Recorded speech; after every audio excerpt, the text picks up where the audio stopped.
Hi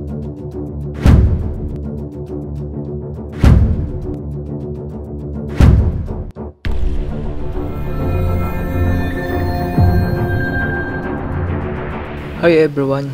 Nitong nagdaang araw ay may nakapagsabing nakita daw ang family ni Carlos Yulo sa Venice Grand Canal sa Taguig. Alam natin na ang kondo na binigay ng Mega World ay located dun mismo sa Venice. Magkikita kaya si Carlos Yulo at ang kanyang pamilya? Tingnan natin ang video na ito.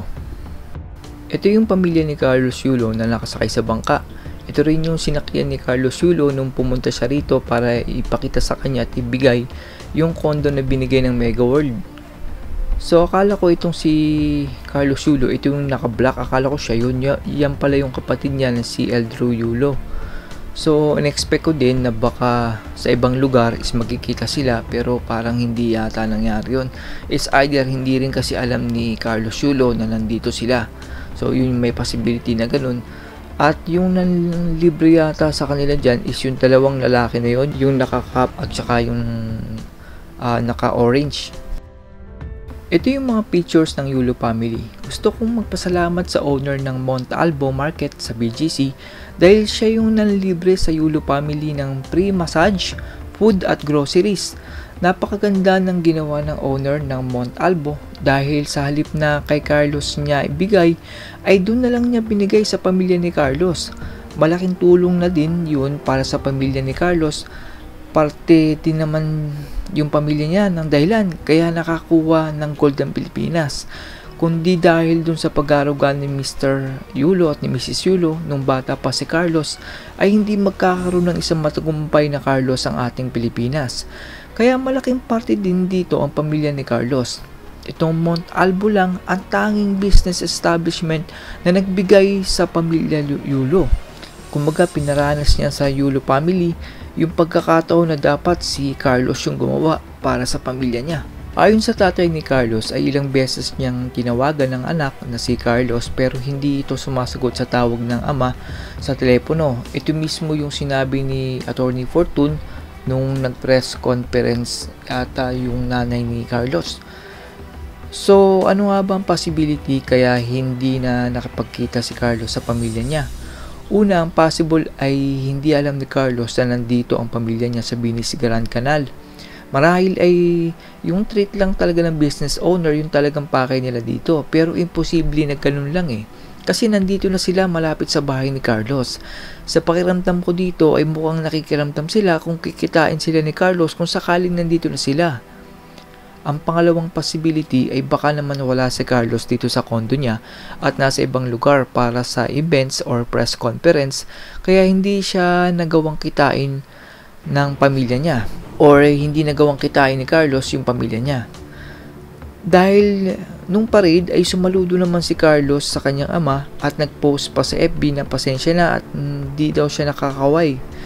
So tingin ko walang galit naman si Carlos dun sa tatay at mga kapatid niya. Ang pangatlo dito is talagang galit pa si Carlos or masama pa yung loob. Hindi naman galit eh. Parang masama yung loob niya dun sa nanay which is kasama nila. So kahit nandun yung father niya at yung mga kapatid pati yung mga lola at lolo is hindi niya nagawang kitain dahil sa ayaw niyang makita muna yung nanay niya dahil dun sa hindi nila pagkakaunawaan. Maalala natin na nagpost si Carlos Yulo ng video ng explanation kung bakit malaki yung hidwaan nila ng kanilang nanay. At naiintindihan ko naman siya ron eh, kasi kung tiwala niya, yung pera na pinag-ipunan niya, pinaghirapan niya, is nagastos nga nung mother niya, is makakaramdam ko talaga ng sama ng loob kasi kumaga may ibang plano ka sana dun eh, kasal, sarili mong bahay, or kung gusto mo mang tulungan yung pamilya mo is a portion lang, hindi yung katulad ng sinabi ni Carlos halos naubos nga daw yung bank account niya.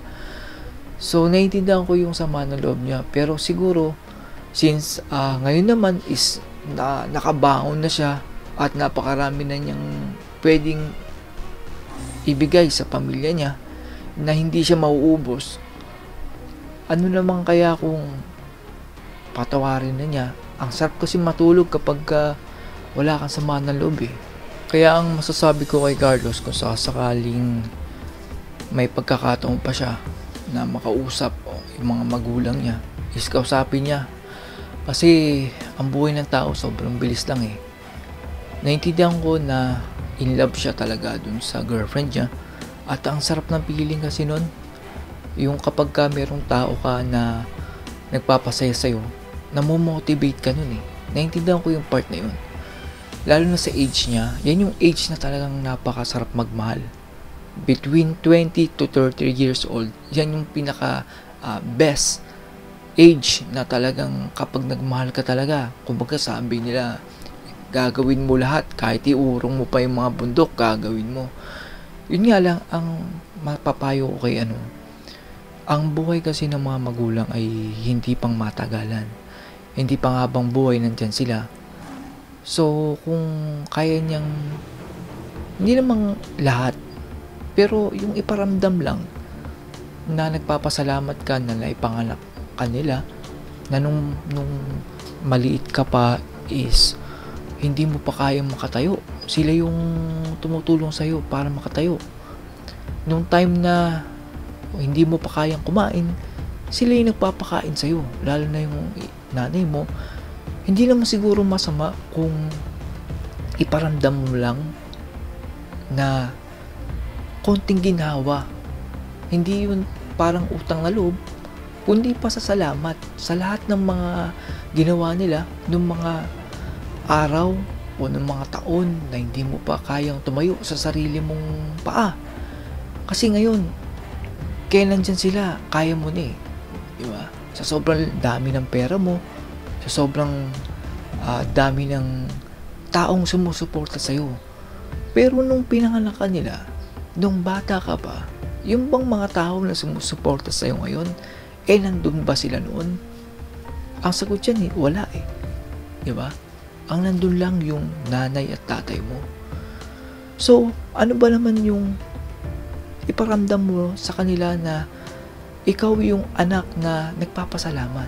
Hindi tumatanaw ng utang na loob dahil responsibilidad ng mga anak na ibigay o suklian yung ginawa nila, kundi yung pagiging mabuting anak lang in a way na ito yung pinaghirapan natin noon pa.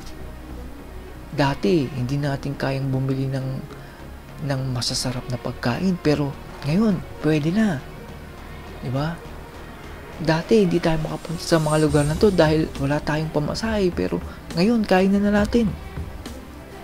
Hindi yun way ng parang pagsukli dun sa ginawa nila, kundi yung pagiging anak na nandyan para sa mga magulang natin ngayong matanda na sila, bilang way ng pagbabalik natin sa kanila ng mga oras na ibinigay nila na dapat ay sa kanila pero ibinigay nila sa atin.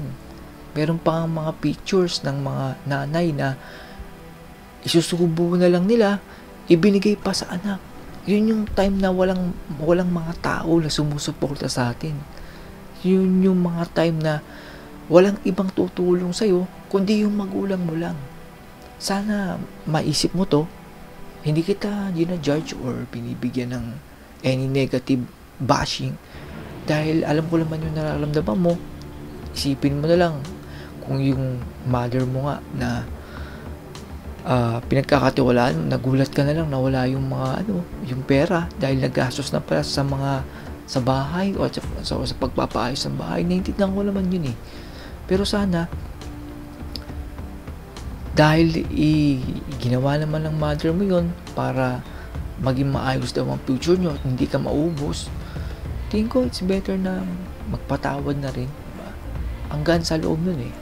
Kasi ang hirap sa buhay kung meron kang dinadala na bagay or sama ng loob na sa pang-araw-araw dinadala mo yun, napakahirap nun para sa buhay. That's all everyone. Salamat sa inyong panonood. This is Chuck and you're watching Biker Drone.